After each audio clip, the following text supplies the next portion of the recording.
silakan anak makan. Ibu-ibu itu tidur dengan perut kosong, nonton debat nggak ada gunanya. Stunting kita, kekurangan nutrisi, prevalensinya sekarang adalah 24-25%. Artinya dari 4 kelahiran 1 pasti mengalami kekurangan pikiran. Otaknya akan menyusut 25% tuh.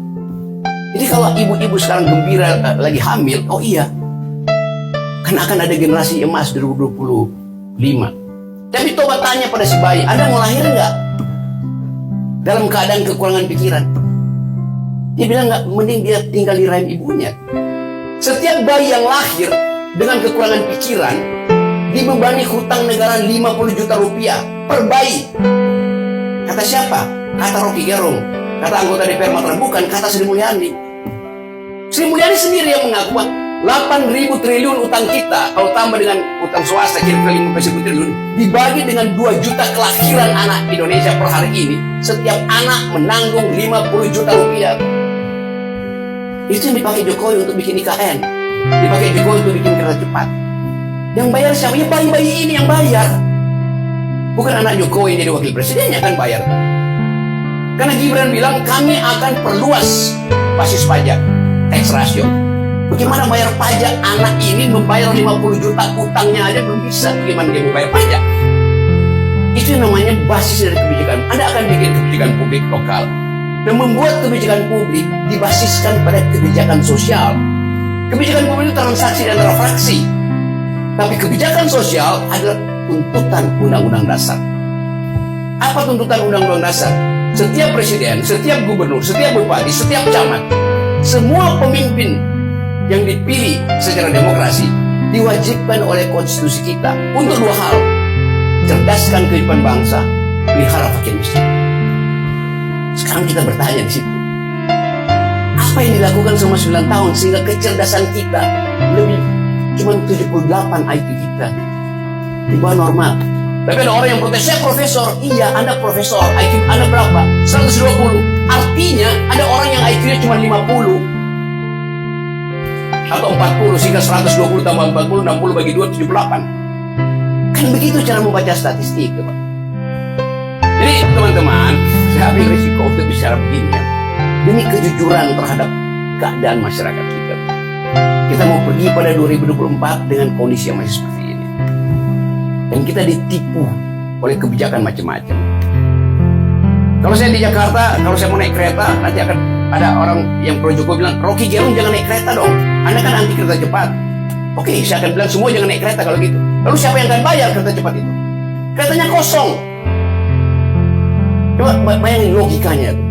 Jangan lewat jalan tol, itu jalan tol dibikin Jokowi. Anda Rocky Gerung pengkritik jalan tol. Lo jalan tol itu make tanah saya belum dibayar, setelah selesai dijual ke Cina. Sekarang jalan tol itu punya Cina.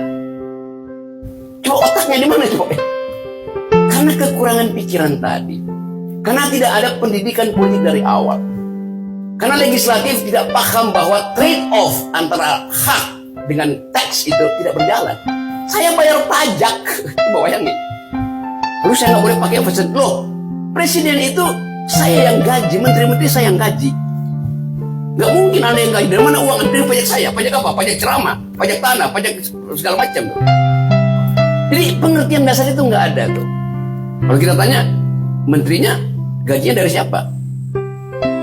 Ya dari pajak kita. Tapi dia udah kaya. Oh itu lain, itu pajak pribadi dia tuh. Tetapi sebagai menteri, dia kita gaji. Presiden kita gaji.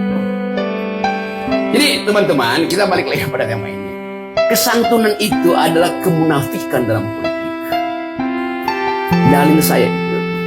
Dan orang-orang munafik ini yang masih akan mengendalikan kekuasaan di 2024. Itu tantangan kita.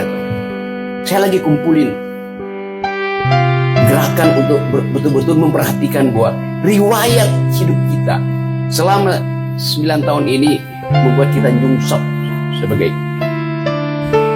negara demokratis. Tetapi pendukung Jokowi, pendukung rezim bilang Jokowi membangun demokrasi.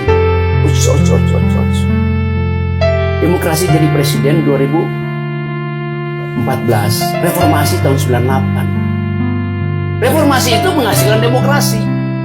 Jadi Jokowi jadi presiden setelah 16 tahun Indonesia udah demokrasi. Kapan dia bangun? 1998 Jokowi ada di mana? Ketika mahasiswa bangun demokrasi di Senayan. 1998 Jokowi masih amplas-amplas meja di Solo sebagai tukang furniture. Kita mau jujur katakan itu, bukan kita mau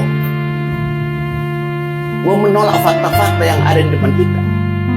Nah sekarang mulai ada semacam keberanian untuk membuka, terutama dari PDIP yang mau mengoreksi diri itu. FX Rudy bilang Jokowi selama memerintah wali kota Solo bohong semua. Anggarannya datang dari Jakarta semua. Demikian juga Gibran akhirnya kan.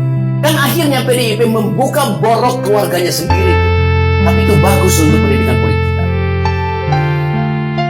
Tentu partai lain juga sama. Yang mendukung Jokowi kan sementara itu udah sama mentalnya kan. Gak mau ngomong itu. Sama aja. Itu pentingnya kita ucapkan dengan kecerdikan dan kecerdasan. Silahkan siapa yang membantah saya kasih data lebih dalam lagi tuh. Jadi kalau orang bilang Rocky Gerung nyinyir terus pada Jokowi, tidak. Saya tidak ada problem dengan Pak Jokowi sebagai kepala keluarga. Saya punya problem dengan beliau sebagai kepala negara.